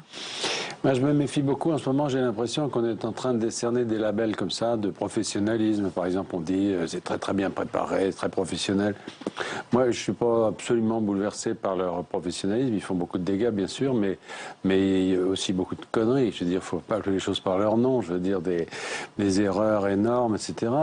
Et la globalité de cette menace, c'est ce qu'au fond, ces terroristes cherchent d'une certaine manière. C'est à se donner une stature comme ça de menace globale, de menaces, au fond, contre des États, comme si eux-mêmes étaient de la dimension d'un État. Or, à mon avis, ils en sont très loin, quoi. Je veux dire, c'est quand même plutôt la coalition des pieds nickelés internationale, pour le moment. Pour le moment. On entend très peu ce discours, hein. Ben parce qu'en ce moment, on est parti dans une sorte de catastrophisme absolument insensé. C'est la guerre, j'entendais la guerre. Bon, pour moi, la guerre, si vous voulez, c'est un sens bien précis. Bon, bien sûr, il n'y a pas de guerre qu'entre États. Mais enfin, le modèle de la guerre, surtout au XXe siècle, c'était quand même la guerre entre États avec voilà, des menaces, des millions de morts, des gens, des armées entières, etc. Ce qu'on assiste aujourd'hui, ces attentats qui sont terribles, qui sont dramatiques, il ne s'agit pas de les minimiser, mais à l'échelle d'un État, c'est une piqûre d'épingle. C'est stratégiquement très faible. Et il y a une hyper-réaction, c'est-à-dire le porte-avions, les chasseurs, les machins. Je ne sais pas. Ça me gêne beaucoup. C'est très important parce que François Hollande va porter tout au long de cette semaine un message de guerre. Il est en quelque sorte le pèlerin de la guerre. On nous fait la guerre. Est-ce qu'il faut répondre par plus de guerre? Quand on interroge les Français dans les enquêtes là, récentes, eh bien, ils sont majoritairement derrière le président. Les Européens sont beaucoup plus prudents par contre. Oui, alors il y a ce côté, bon, c'est mon pays, je le défends, je suis le président, etc. Très bien. Tant mieux, d'une certaine façon, tant mieux. C'est un réflexe tout à fait honorable. En même temps, s'il y a vraiment guerre, il faut qu'il y ait une stratégie. Où va-t-on? Qu'est-ce qu'on nous propose? Sur qui va-t-on frapper? On nous dit on va frapper sur Daesh, bon très bien, on ne va pas au sol. Qu'est-ce qu'on va faire? À supposer même qu'on détruise le nid terroriste de Daesh, ça ne résoudra pas le problème des sunnites irakiens qui forment une grande partie de ce territoire. Ça ne résoudra pas le problème des autres groupes un peu partout. Et au contraire, on peut dire que peut-être qu'on va faire disséminer tout ce danger. Donc, voilà, une question par exemple. Est-ce que véritablement c'est une chose pertinente d'aller, de vouloir, comme on le dit, je vais dire, en finir avec l'État islamique? Peut-être, j'en sais rien, mais ça mériterait d'être discuté. Tout ça est asséné, si vous voulez. On ne sait pas très bien où on va. On vous entend bien, Jean-Christophe Rufin. Plus de sécurité pour nous, c'est pas forcément plus de guerre, c'est pas plus de sécurité. Mais en même temps, on ne réagit pas. Que fait-on? Non, mais si vous voulez, il y a plusieurs niveaux. Il y a un niveau de sécurité, ça c'est absolument évident. Là-dessus, qu'il y ait une mobilisation des services de sécurité, c'est une évidence. Qu'il y ait un armement, j'allais dire, de ces services, au sens armement, de leur donner des outils pour travailler, pour surveiller. On voit bien, tout ce qui fonctionne là, c'est quoi? C'est les caméras de vidéosurveillance, c'est les services de renseignement, c'est l'ADN, c'est toutes ces méthodes qui nous font quand même beaucoup de défauts et qu'il faut renforcer. Bon, ça, là-dessus, il n'y a pas de photo. Les militaires dans la rue, je suis déjà beaucoup plus sceptique. Je veux dire, personnellement, ça ne me rassure pas, ça me fait plutôt peur, mais bon, je ne suis pas certain qu'ils déjouent quoi que ce soit. Bon, à la limite, c'est des cibles, hein, mais bon, souvent, ils ont été attaqués eux-mêmes, plus qu'ils n'ont protégé les autres. Après, il y a des questions, effectivement, sur les trains, sur des choses comme ça. Là, je veux dire, c'est les fonctions régaliennes. On est au cœur des fonctions régaliennes. Les frontières, le contrôle des frontières, etc. Bon, ça, c'est très important. Maintenant, après, du point de vue international, c'est beaucoup plus compliqué. Et la guerre dont on nous parle, c'est une guerre internationale. C'est une guerre... Même une guerre totale, si je reprends certains termes. Enfin, totale dans lequel on est tout seul, hein, je veux dire, pour le moment. Parce que, enfin, ou presque tout seul, puisque les Américains nous ont fait un accueil poli aujourd'hui, mais à part dire qu'ils sont tous français, c'est gentil, Obama n'a rien lâché. Donc, de ce point de vue, ils n'ont pas du tout changé, notamment leur stratégie par rapport à Bachar el-Assad, par rapport aux Russes. Il n'y a pas une coalition, comme on le souhaiterait. Il y a plusieurs groupes. L'avion russe qui est abattu par la Turquie montre qu'elle a non plus, il n'y a pas de loin pas d'unanimité. Donc bon. Vous nous dites, attention, là, c'est un moment crucial, important, c'est une décision lourde dans laquelle on s'engage et on veut aussi engager d'autres pays. Oui, parce qu'on demande... Ils sont réticents. Alors, ils sont très réticents, ils sont peut-être plus prudents que nous. Les pays qui se sont engagés sont ceux quand même qui sont frappés, hein, les Russes avec l'attentat de Sharm el-Sheikh, le Hezbollah avec l'attentat du Liban et nous ici, bon indirectement au Mali, mais c'est aussi nous qui étions visés. Donc les Allemands, les Anglais, même les Américains d'une certaine façon sont moins visés que nous. Donc on s'est mis très en avant et nous sommes très vulnérables. Nous avons des communautés expatriées très nombreuses en Afrique. J'ai servi comme diplomate. Bon, au Sénégal, par exemple, on a 25 000 Français. 25 000 Français qui sont vulnérables, qui ne sont pas protégés. Vous craignez qu'ils deviennent des cibles aujourd'hui Mais je pense qu'avant de lancer une guerre, si vous voulez, la première réflexion, moi je l'avais déjà dit à l'époque où on a commencé à taper en Irak, mais personne n'écoute, parce qu'il y a ces vagues d'opinion, vous savez, qui, en ce moment, c'est pour ça que vous avez dit, je ne me suis pas exprimé, mais je crois que ça sert pas à grand-chose, enfin peut-être que ça sert, mais vous y croyez, parce que c'est votre métier. Moi, je suis assez sceptique. Vous ne vouliez pas participer à un unanimisme, non, justement, et je veux pas non plus, je veux pas non plus être avec mes petits bras dans le courant qui est tellement fort en ce moment. Si vous voulez, les gens ont tellement envie qu'on fasse la guerre, qu'on aille bombarder, etc. C'est pas, moi, j'ai aucune tendresse pour Daesh. Hein, je pas du tout. Non, mais vos propos sont écoutés, votre analyse respectée. J'en sais rien. Vous nous dites que seulement avec des objectifs militaires, on ne peut pas résoudre ni éradiquer Daesh. Vous ne voyez pas, vous, le projet politique, la vision pour l'Irak et la Syrie, l'Irak aussi. Voilà, mais alors Daesh, peut-être, on peut arriver à l'éradiquer, mais quand j'entends dire nous allons vaincre le terrorisme, nos enfants ne vivront dans un monde sans terrorisme. Ça, c'est un objectif qui est absolument inatteignable. Et malheureusement, on a connu ça avec Bush. La guerre au terrorisme, les Américains sont revenus en arrière parce que même eux, avec une puissance incomparable par rapport à la nôtre, ils n'y sont pas parvenus. Donc, est-ce que la France peut se lancer dans un objectif comme ça? Si on fait une guerre, il faut identifier, en tout cas si c'est une vraie guerre, il faut identifier l'objectif, il faut identifier des objectifs à notre portée. Et il faut aussi prendre en compte nos intérêts, nos moyens, nos armes. Là, j'ai l'impression qu'on est monté sur une espèce de cheval, un peu don quichotesque, si vous voulez, qui apparemment plaît aux Français, peut-être parce qu'on avait un président qui apparaissait comme un petit peu mou. Peut-être qu'ils sont encore dans l'émotion après ce choc, ils sont dans l'émotion. Et puis je pense ils sont demandeurs d'une réaction. Il y a ce que les Anglais appellent le do something syndrome. Il faut faire quelque chose. Alors là, effectivement, on fait quelque chose. On envoie le porte-avions, etc. Mais finalement, on se préoccupe assez peu des résultats. On a l'impression que c'est plutôt les moyens qui sont appréciés, parce qu'on montre des muscles. Mais encore une fois, construisons une stratégie. Est-ce que c'est tenable ce qu'on fait? Combien de temps est-ce qu'on va pouvoir payer pour ces militaires qui sont dans la rue? Plus que pour tenir dans la durée, Jean-Christophe Rufin, on est présent sur plusieurs fronts. Notre présence au Mali, on le voit, et en Afrique, elle est indispensable. Est-ce que nous avons, dans la durée, les moyens d'être présents partout, y compris au Moyen-Orient? Et honnêtement, ce n'est pas un terrain que nous maîtrisons non, mais complètement. Ça, moi, je l'ai dit à l'époque, vraiment, encore une fois. Mais maintenant, ça a une résonance importante. Peut-être, mais alors, autant nous sommes légitimes sur le terrain africain.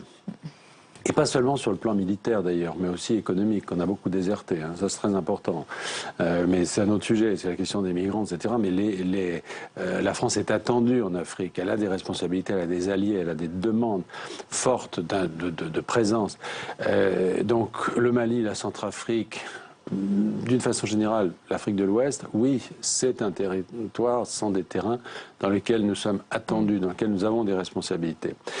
C'est vrai qu'aller se mettre à la remorque des États-Unis pour frapper en Irak l'an dernier, quand il y a eu l'assassinat d'otages anglais, et les Anglais n'ont pas répondu, c'était, à mon avis, très imprudent, parce que nous nous sommes lancés dans un terrain qui n'est pas à la dimension de nos armées, il faut être tout à fait clair.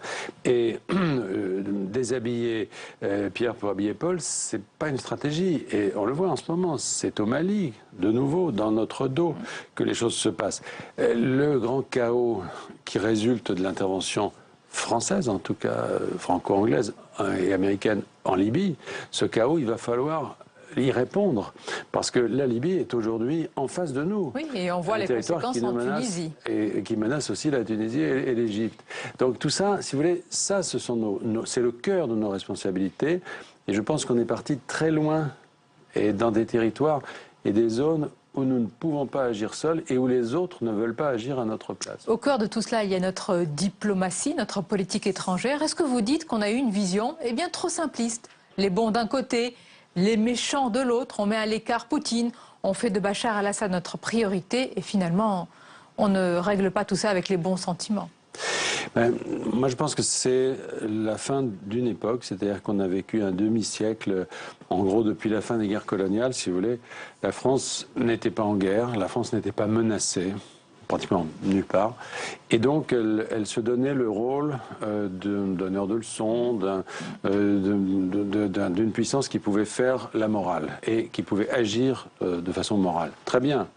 Même nos interventions militaires étaient morales, théoriquement. Elles étaient même dictées par certains, on ne va pas les citer, voilà. mais philosophes. Vous aviez pointé la BHLisation, oui, de généralisation, peut-être on peut dire notre diplomatie. Aussi.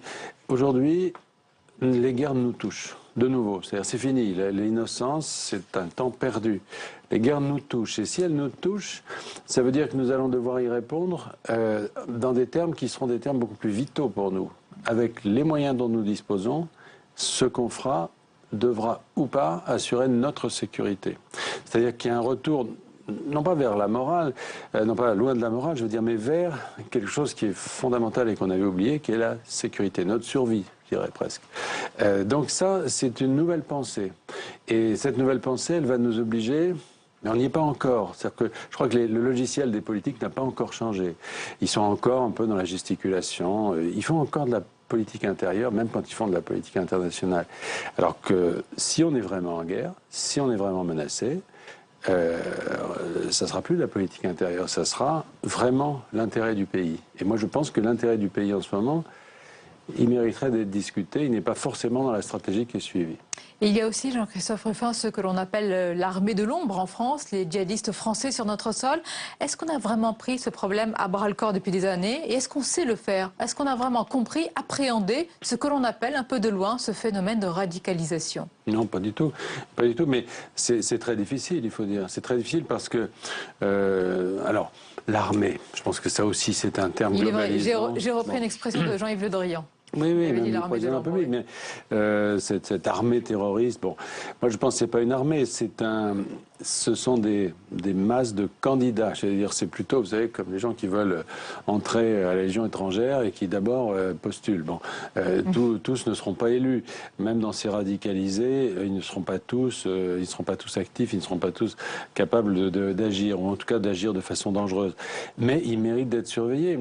Tout ça, si vous voulez, on a pendant longtemps mis un oreiller dessus. Et ça a été très vite, hein, là, le tournant très très rapide, puisque ça a été multiplié pratiquement par 3, hein, leur nombre pendant l'année qui s'est écoulée. C'est-à-dire qu'il y a une accélération. Il va y avoir une réflexion aussi sur la question des flux migratoires, parce que les migrants, même s'il y a une posture morale par rapport aux migrants à avoir sur le droit d'asile, le maintien des droits d'asile, etc., l'idée qu'on puisse, j'allais dire, donner une sorte de droit d'entrée sans aucun contrôle, c'est quelque chose d'absolument mortel pour un État. C'est pas possible. Mortel, même si vous accueillez des gens, il faut au moins savoir qui vous accueillez, sur quelle base. Je veux dire que c'est normal, c'est ce que tout le monde fait. Et pour garder un droit d'asile digne de ce nom, il faut être capable de savoir qui fait quoi. On ne connaît même pas la nationalité d'origine de ces gens. Et il est quand même maintenant avéré que parmi eux, il y a un certain nombre de gens qui passent et qui viennent grossir cette masse de gens dangereux. Donc tout ça, si vous voulez, ça c'est les vrais sujets. Et je pense, c'est pour ça que c'est pas la peine de trop se précipiter pour en parler, parce que malheureusement, c'est le sujet des années qui viennent et ce sont des problèmes qui vont nous obséder pendant très longtemps. Oui, justement, pour conclure, oui, Jean-Christophe Rufin, on a parlé de problèmes lourds, graves, de fond, tous liés. Qui a la vision aujourd'hui? Vous dites manque de vision en France, on l'a compris, aux États-Unis avec la situation du président Obama, mais qui a la vision aujourd'hui? Est-ce qu'elle est encore chez les politiques, même, cette vision? Non, mais il ne faut pas non plus penser que quiconque détient la clé. Ce que je pense, c'est que simplement, il va falloir remettre un certain nombre de certitudes sur le métier, c'est-à-dire se casser des habitudes de pensée, des habitudes mentales, et faire une sorte de pivotement stratégique, comme on a pu le connaître, par exemple, avec l'apparition de l'arme atomique, par exemple, etc., c'est-à-dire du passage d'une stratégie à une autre. Aujourd'hui, nous sommes dans un monde qui a changé et tout le monde, les intellectuels, et puis par ailleurs, par la suite, les politiques, parce que ce ne seront pas eux qui seront en tête, devront adapter leur logiciel à cette nouvelle configuration. Pour le moment, ils pensent encore et ils agissent encore avec les stratégies d'hier et peut-être même d'avant-hier, puisqu'encore une fois, ça ressemble plus à Don Quichotte qu'à la guerre du XXIe siècle, tout ça. Merci Jean-Christophe Rufin, merci d'avoir accepté notre invitation et merci pour la sincérité de vos propos et toujours leur clarté. C'était un plaisir de vous recevoir. La suite de votre émission, tout de suite, c'est le zapping de Public Sénat.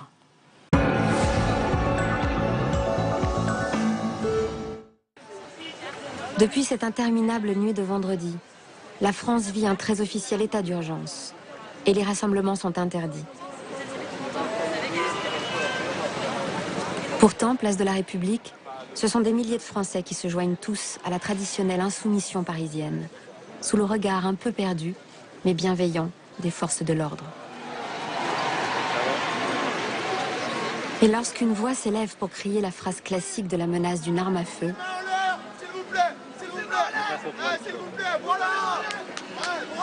ce sont des fleurs qui s'élèvent au-dessus des têtes.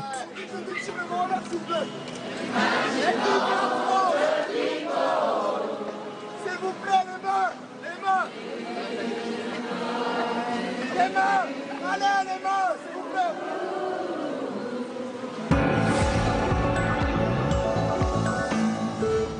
Dans le contexte où nous avons examiné cette première partie, je dois vous dire que j'ai été fier de la tonalité de nos débats. La République a continué de fonctionner. C'est une manière de montrer à quoi nous sommes attachés. La guerre est un moyen, la guerre n'est pas une fin. Et on voit bien ces 10 dernières années que les guerres n'ont jamais réglé les problèmes. Moi je pense qu'il faut, une grande coalition internationale, avec la Russie évidemment, avec l'Iran, avec toutes les puissances régionales. Il faudra, une intervention au sol, c'est évident si on veut éradiquer Daesh, mais il faut aussi préparer le jour d'après. Le préparer en Irak, qu'est-ce qu'on fait? Est-ce qu'on fait un Irak fédéral? Comment est-ce qu'on organise les choses entre les chiites, les sunnistes et puis les Kurdes? Et on fait en même temps une prospective en Syrie. Moi je pense, et ça a été aussi l'erreur française, cette obsession anti-Bachar, bien sûr personne ne croit que Bachar peut représenter l'avenir de la Syrie. Mais c'est pas Bachar qui nous envoie des bombes ou des tueurs en France, c'est Daesh, c'est l'État islamique qu'il faut absolument éradiquer. Et on a trop tardé, pas seulement la France, la communauté internationale, on a trop tardé. Il existe aujourd'hui un consensus pour diminuer fortement les dotations aux collectivités territoriales. Il y a une différence forte dans l'ampleur de cette baisse, puisque la majorité sénatoriale a décidé d'alléger de 1,6 milliard d'euros cet effort. Cela reste néanmoins une baisse de l'ordre de 2 milliards d'euros des dotations aux collectivités que vous avez votées. Et je constate que la nécessité de faire des économies sur la dépense locale est comprise et acceptée. Sur les collectivités territoriales, Monsieur le ministre a noté avec satisfaction que nous étions tous d'accord, mais nous l'avions déjà dit l'an dernier, nous étions tous d'accord pour que les collectivités locales participent à l'effort national de redressement de nos comptes. Nous aimerions qu'en la matière, l'État et le gouvernement montrent un peu plus l'exemple sur leurs propres dépenses. Il y a eu la baisse sur les protections hygiéniques pour les femmes et les personnes âgées. Nous avons bien compris, Monsieur le Ministre, le raisonnement budgétaire qui était le vôtre, mais la politique a parfois ses raisons que la comptabilité, y compris nationale, ne connaît pas, et nous espérons fortement que cet amendement ne sera pas remis en cause par l'Assemblée nationale. La première partie de la loi de finances, telle qu'elle nous est parvenue du débat au Palais Bourbon, ne nous satisfait pas, mais la petite loi qui sort de nos débats dégrade encore plus les moyens disponibles pour nos services publics. Et on arrive à la fin de cette émission. Merci de votre fidélité. Rendez-vous demain, bien sûr, 22h, 23h30, de nouveaux débats, décryptages et entretiens. Merci encore de votre fidélité. Belle et douce fin de soirée en notre compagnie.